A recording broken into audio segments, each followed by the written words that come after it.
انسان دکھی کیوں ہے؟ کیونکہ انسان خواہش کرتا ہے اور ہر خواہش کا انجام دکھ ہے۔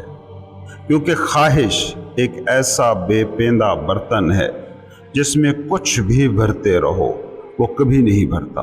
خواہش ایک ایسی رسی ہے جس کا دوسرا سرا کبھی ہاتھ نہیں آتا۔ پہلا سرا تم نے پکڑ لیا تو پھر دوڑنا اور دوڑ کر تھکنا اور تھک کر دکھی ہونا تمہارا مقدر ہے۔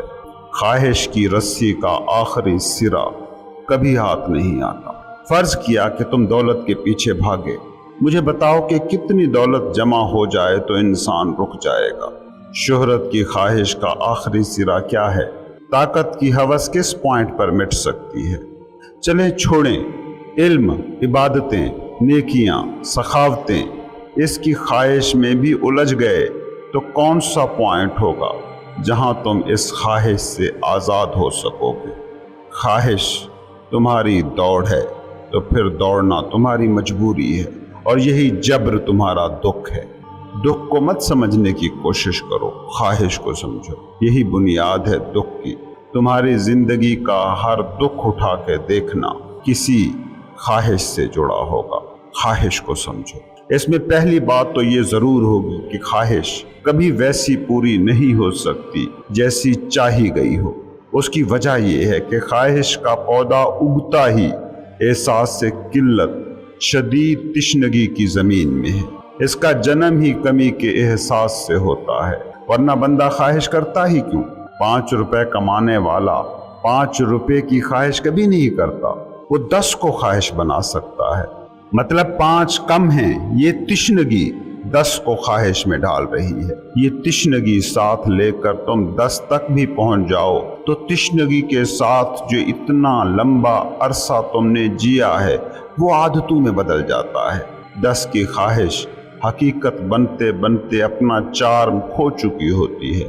وہاں 15 کی خواہش پھر دور کا ڈھول بنے کھڑی ہوتی ہے۔ خواہش کی یہ مسلسل تشنا حالت اور تمہارا ہر وقت کسی خواہش کا گرفتار ہونا پہلی بنیادی وجہ ہے دکھ کی۔ وہ دکھ جو تشنگی سے ابھر رہا ہے۔ دکھ کی دوسری بنیادی وجہ ہے تمہارا غیر زندہ ہونا۔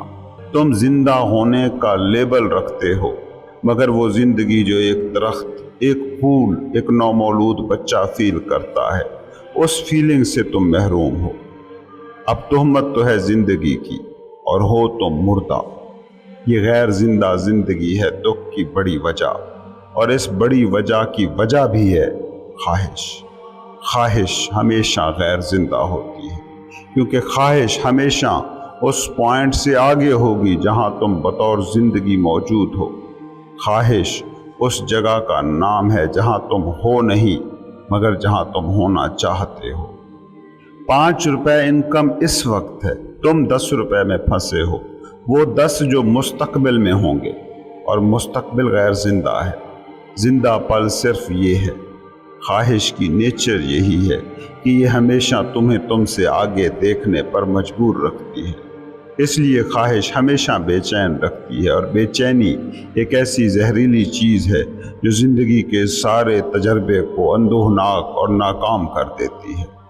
بے چینی صرف ذہن میں ہی کلبلاہٹ پیدا نہیں کرتی، بلکہ یہ روح کو بھی مضمحل کرتی ہے اور بڑی شدت سے جسم پر بھی اثر انداز ہوتی ہے۔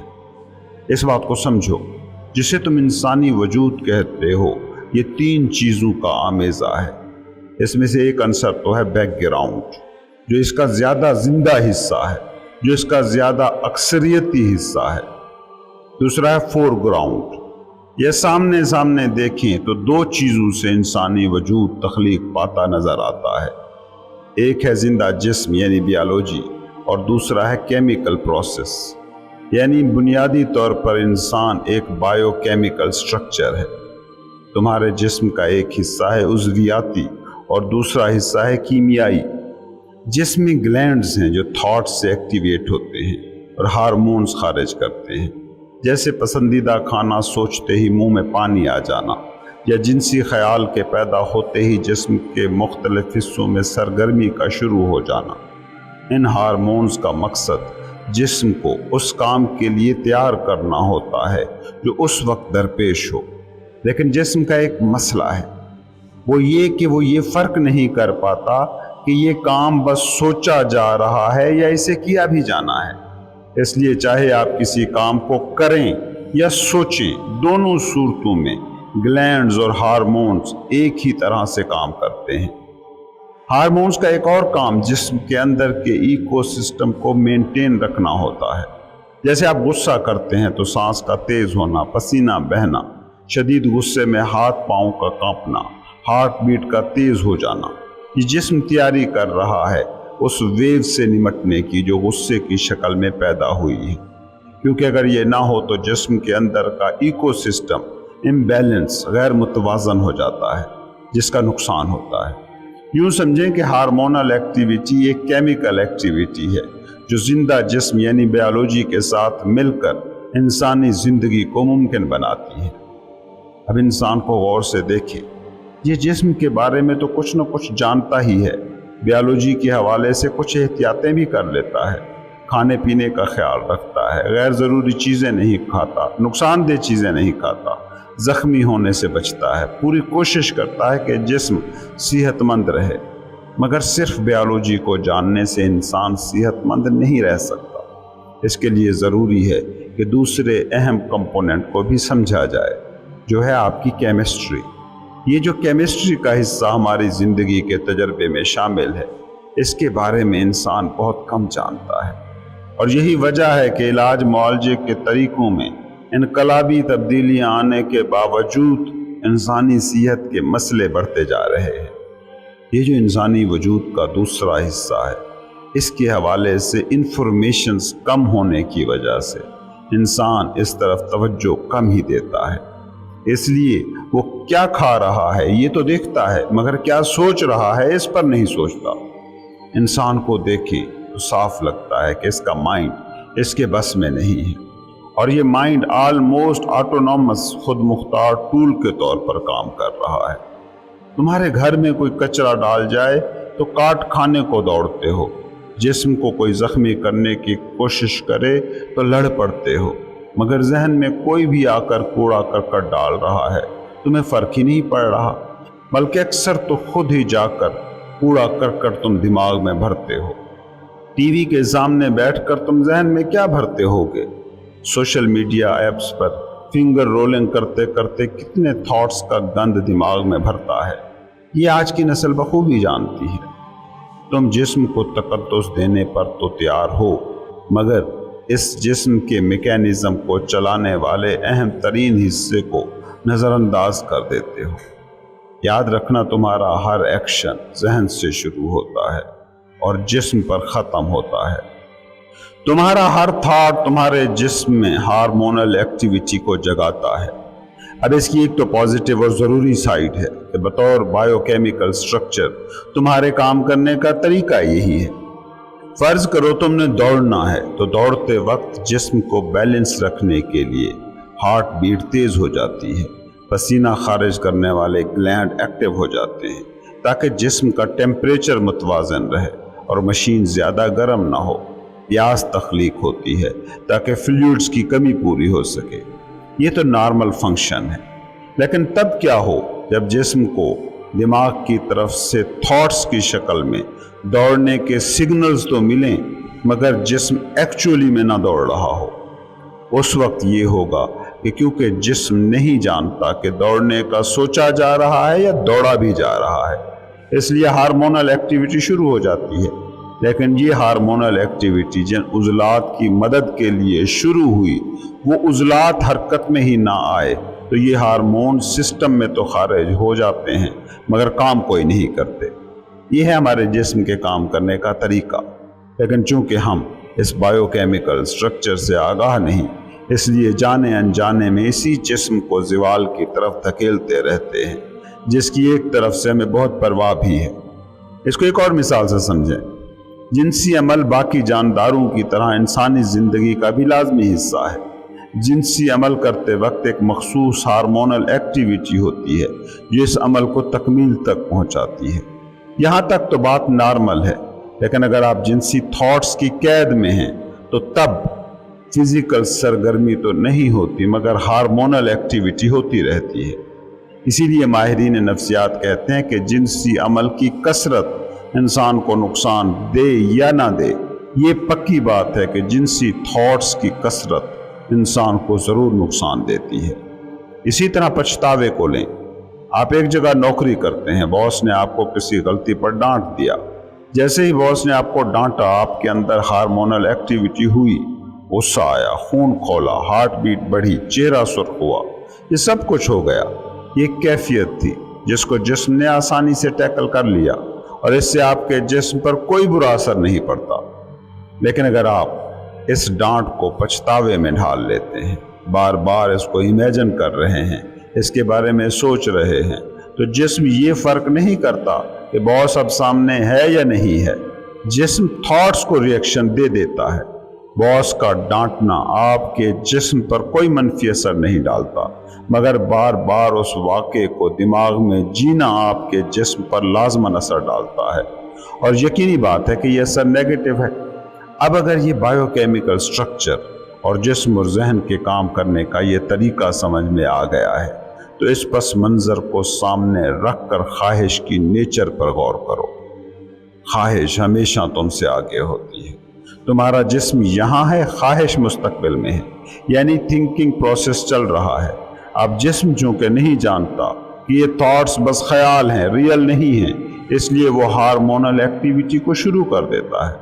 ہارمون سسٹم میں خارج ہو جاتے ہیں، اور جب ہارمونز کا جسم میں کوئی کام نہیں ہوتا تو وہ جسم میں ویسے ہی گھومتے رہتے ہیں، اور لازمی سی بات ہے اپنا منفی اثر بھی چھوڑتے جاتے ہیں، کیونکہ ان کا مصرف کوئی نہیں ہے۔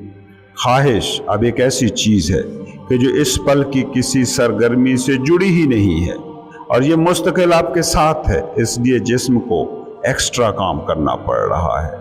گلینڈز کو ایک تو خامخواہ کام کرنا پڑ رہا ہے جس سے ان کی صلاحیت پر اثر پڑ رہا ہے، اور دوسرا جو ہارمون خارج ہو رہے ہیں ان کا جسم میں استعمال ہی نہیں ہو رہا، جس کی وجہ سے وہ اپنی طرح سے جسم پر اثر انداز ہو رہے ہیں۔ یہ ہے خواہش کی ساری کیمسٹری۔ صوفی اسی لیے کہتے ہیں کہ خواہش دکھ کا دوسرا نام ہے۔ خواہشات کی قید میں ایکچول واقعہ یہ ہوتا ہے کہ آپ زندگی کو نہیں جیتے بلکہ زندگی کے تھاٹس کو جیتے ہیں۔ فرض کریں کہ وہ آدمی جو 10,000 مہینے کے کما رہا ہے وہ 10 لاکھ کی خواہش سے آزاد ہے، تو حقیقی بات یہ ہے کہ وہ انلائٹن ہے، وہ ہلکا پھلکا ہے، وہ سٹریس فری ہے۔ اس سے کیا ہوگا؟ اس سے یہ ہوگا کہ اس کی پوری توجہ اس پل پر ہوگی، وہ اس پل کی اپنی جو بھی سرگرمی ہوگی اس میں کلی طور پر انوالو ہوگا، جس کی وجہ سے اس کے کام کی کوالٹی پر مثبت اثر پڑے گا، اور لازمی بات ہے کہ مثبت ایکٹیویٹی کا نتیجہ بھی مثبت ہوگا۔ ایسے شخص کی ہر ایکٹیویٹی اسے زیادہ پیداواری، زیادہ کیپیبل، زیادہ باصلاحیت بناتی جائے گی، اور پتہ بھی نہیں چلے گا کہ کب 10,000 10 لاکھ میں بدل گئے۔ اب 10 لاکھ چونکہ اس کی خواہش تھے نہ منزل، تو مل جانے پر اس کی خوشی بھی اس شخص سے کہیں زیادہ ہوگی جو اس خواہش کی تکمیل میں اپنا جسم اور ذہن مفلوج کر کے آیا ہوگا۔ یہ خواہش کی سادہ سی ٹیکنالوجی ہے جسے سمجھنے کے لیے آئنسٹائن ہونے کی تو ضرورت نہیں ہے۔ یہ جسم کی تھکاوٹ اور گراوٹ دکھ کی دوسری بڑی خالق ہے۔ تیسرا اہم پہلو جو دکھ کو خواہش سے جوڑتا ہے، اس پر غور کرو۔ خواہش میں کسی بھی چیز کی آخری حد کو چھونے کا تصور چھپا ہے، مگر انسانی جسم کی محدودیت ہمیشہ خواہش کے آڑے آتی ہے۔ سوال یہ ہے کہ ایک محدود جسم میں زمان و مکان کی قید میں موجود ایک باڈی میں لامحدود اور ہر قید سے ماورا خواہش ابھرتی ہی کیوں ہے؟ فلسفی اس بات پر متفق ہیں کہ انسان میں کبھی ناممکن کی خواہش پیدا نہیں ہوتی، تو آخر یہ خواہش کیسی ہے جو ہمارے فانی جسم میں پلے ہی جا رہی ہے؟ انسانی وجود میں لازماً کوئی ایسا عنصر ضرور ہے جو انفینائٹلی لامحدود حد تک پھیل سکتا ہے، کوئی ایسا پوائنٹ جو الٹیمیٹ خواہش تک رسائی پا سکنے کے قابل ہے، ورنہ یہ ناممکن کی خواہش انسان میں پلتی ہی نہ۔ یہ وہ چیز ہے جسے مذہب روح کہتا ہے۔ آپ کے جسم کا ایک حصہ ہے میٹر، ایک حصہ ہے اسپیس، اور یہ بھی سائنس سے ثابت ہے کہ انسانی خلیے ہیومن سیلز کا 99.999% حصہ سپیس سے خالی ہے، جبکہ 0.00001% حصہ میٹر ہے۔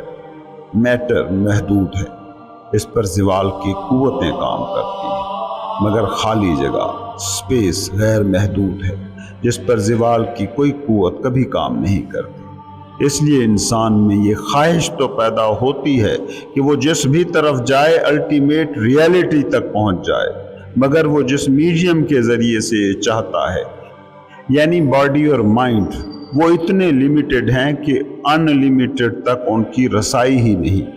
یہ وہ بنیادی وجہ ہے کہ دنیا کا ہر مذہب روحانی ترقی کی بات کرتا ہے، دنیا کا ہر مذہب عبادت کی بات کرتا ہے، تاکہ آپ اپنے ساتھ بیٹھو اور خود میں موجود اس سپیس کو، اس روح کو جاننے کی کوشش کرو جو ان لیمیٹڈ، لامحدود ہے۔ کبھی نہ کبھی تم نے کسی مولوی سے یہ ضرور سنا ہوگا کہ جنت میں تمہاری ہر خواہش پوری ہوگی، اور ایسی پوری ہوگی کہ اس میں کوئی تشنگی نہ ہوگی۔ جنت بنیادی طور پر اس حقیقت تک پہنچ جانے کا ہی نام ہے کہ جسم اور ذہن کے علاوہ بھی تم ہو۔ تم صرف یہی 0.00001% میٹر ہی نہیں ہو، بلکہ تم میں 99.999% سپیس بھی ہے۔ جب اپنے ہونے کے اس بڑے حصے سے تم آگاہ نہیں ہو پاتے اور تمہارا تجربہ جسم اور دماغ تک محدود رہتا ہے، تو زندگی کے بھرپور ہونے کا احساس کھو جاتا ہے۔ اب اس پورے انسانی تجربے کو غور سے دیکھیں کہ خواہش کا اس میں رول کیا ہے۔ خواہش صرف دماغی عمل ہے، دماغ میں لالچیں بھری ہیں جو خواہشوں کا روپ بھرتی رہتی ہیں۔ یہ ساری خواہشیں بھی پوری ہو جائیں تو زندگی کے بھرپور ہونے کا احساس تم میں پیدا نہیں ہو سکتا، کیونکہ اس سے تمہارے وجود، تمہارے ہونے کے بہت ہی چھوٹے سے حصے کی تسلی اور تشفی ہو رہی ہے۔ اس لیے غور سے دیکھو، وہ لوگ بھی تمہیں اتنے ہی دکھی ملیں گے جن کی آلموسٹ ساری ہی خواہشیں پوری ہوتی نظر آتی ہیں۔ یہ جسے انا کہتے ہیں، اسے غور سے دیکھنا، یہ تمہاری خواہشوں کے مجموعے کا نام ہے۔ اب ایسی میں جو خواہشوں کے اکٹھ کا نام ہو، اور خواہش جو ہر زاویے سے دکھ پر ختم ہوتی ہو، وہ انسان کو سکھی کیسے کر سکتی ہے؟ یاد رکھنا، انسان دکھی ہے کیونکہ وہ صرف انا بن کر زندگی کا تجربہ کرنا چاہتا ہے۔ وہ انا کے جو خواہشوں کے مجموعے کا نام ہے، وہ خواہش جو کسی بھی سمت چلے دکھ پر جا کر رکتی ہے۔ دکھ سے خاتمے کا پھر ایک ہی طریقہ بچ رہتا ہے، اس حقیقت تک پہنچ جانا کہ تم مائنڈ اور اس میں پل رہی خواہشوں کے علاوہ بھی کچھ ہو۔ جو ہی تم اس پوائنٹ پر پہنچتے ہو، خواہش تمہارا ہونا طے کرنے سے رک جاتی ہے اور تم اس سے آزاد ہو جاتے ہو، اور خواہش سے آزاد ہوتے ہی تم دکھ سے بھی آزاد ہو جاتے ہو۔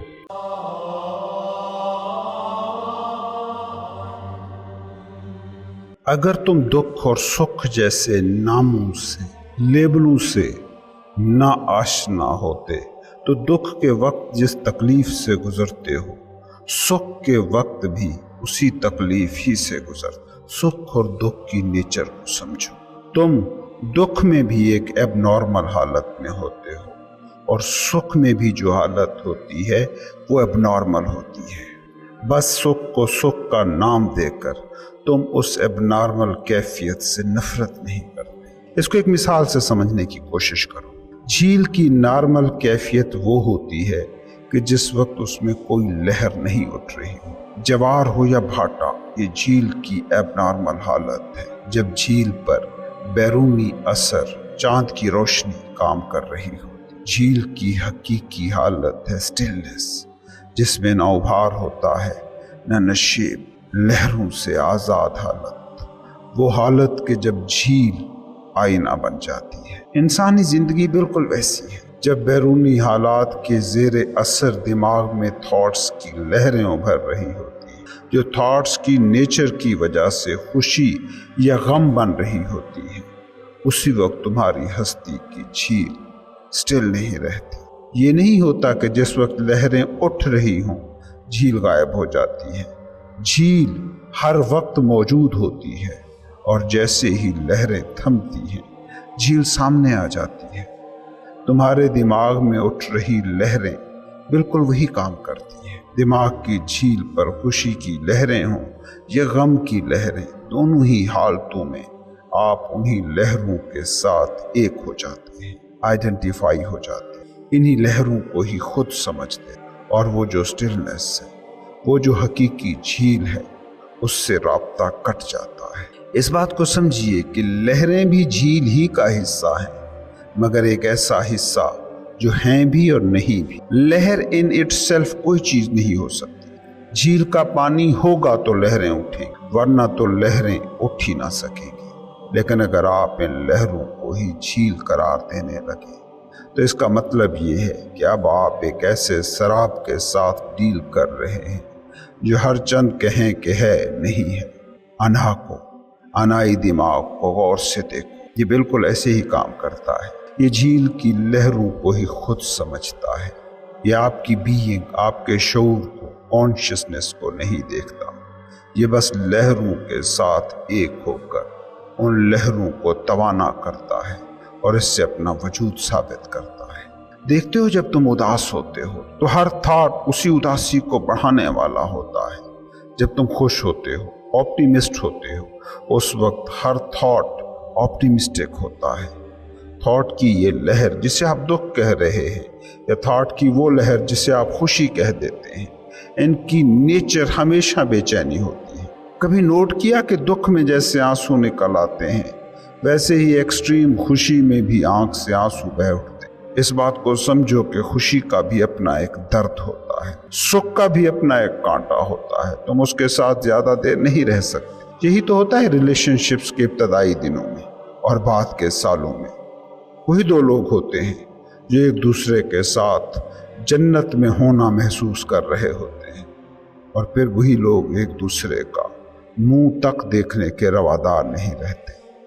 کوئی اچھی نوکری مل جائے تو کیسا احساس کامیابی ہوتا ہے، نئی گاڑی کیسی خوشی دیتی ہے، نیا مکان، اپنا ڈریم ہاؤس ملا، کتنی خوشی ہوئی۔ لیکن پھر کیا ہوتا ہے کچھ عرصے بعد؟ یہ عام سی چیزیں رہ جاتی ہیں، ان سے کوئی سکھ، کوئی خوشی، کوئی کامیابی کا احساس جڑا نہیں رہ جاتا۔ وجہ اس کی یہ ہے کہ دکھ کی طرح خوشی بھی انرجی کنزیوم کرتی ہے، دکھ کی طرح سکھ بھی تھکاتا ہے، بور کر دیتا ہے۔ دکھ سے تو تم بھاگتے ہی ہو، نوٹ کرنا تم خوشی سے بھی بھاگتے ہو، خوشی سے بھی تم اکتاتے ہو۔ اگر ایسا نہ ہوتا تو وہ گاڑی، وہ مکان جسے خریدتے وقت تمہاری خوشی دیدنی تھی، وہ اب بھی موجود ہے، مگر تم اب وہ موجود نہیں ہو، مطلب ویسے موجود نہیں ہو جیسے تب تھی۔ تمہاری انا دکھ کے ساتھ ہی نہیں، خوشی کے ساتھ بھی زیادہ دیر نہیں رہ سکتی، کیونکہ یہ زیادہ دیر رہ جائے تو بچے ہی نہ۔ تم دکھ کے ساتھ بھی زیادہ دیر تک بغیر بھاگے رہ لو تو تم صوفی ہو جاتے ہو، اور تم خوشی کے ساتھ بھی بغیر بھاگے رہ جاؤ تو بیدار ہو جاتے ہو۔ بیدار ہونے کا مطلب بس یہ جان لینا ہے کہ یہ میں نہیں، یہ لہر، یہ جوار بھاٹا میں نہیں ہوں، میں تو وہ جھیل ہوں جس میں یہ غم اور خوشی کی لہریں ابھر رہی ہیں۔ انا کو ہمہ دم یہ لہریں تخلیق کرنا پڑتی ہیں تاکہ کہیں وہ سٹل جھیل نہ دیکھ لو کہ جس میں تم نے جھانکا تو خود کو پالو گے۔ اسی لیے انا خوشی سے بھی زیادہ دیر نہیں چمٹی رہتی، ایک فیکٹری کے بعد دوسری فیکٹری کے پیچھے دوڑا دیتی ہے، ایک بڑی نوکری کے بعد کسی پروموشن کے پیچھے دوڑا دیتی ہے، اور پھر اس دور میں پین اینڈ پلیئر کی لہریں ابھرتی رہتی ہیں، اور جھیل کی حقیقی شکل تم کبھی نہیں دیکھ سکتے۔ موت کے وقت تک انا جھیل کی تہہ سے تمہیں دور رکھنے کی کوشش کرتی ہے۔ اس بات کو سمجھو، دکھ اور سکھ دو الگ چیزیں نہیں، دو الگ نام ہیں جو تم نے رکھے ہیں۔ تم نے دکھ کو دکھ کہہ کر سکھ سے الگ ایک چیز بنا دیا ہے، اور سکھ کو سکھ کہہ کر دکھ سے الگ ایک چیز بنایا ہوا ہے۔ جھیل کی اوپر اٹھتی لہر کو تم نے سکھ کہہ چھوڑا ہے، اور جھیل کی نیچے گرتی لہر کو تم نے دکھ نام دیا ہوا ہے۔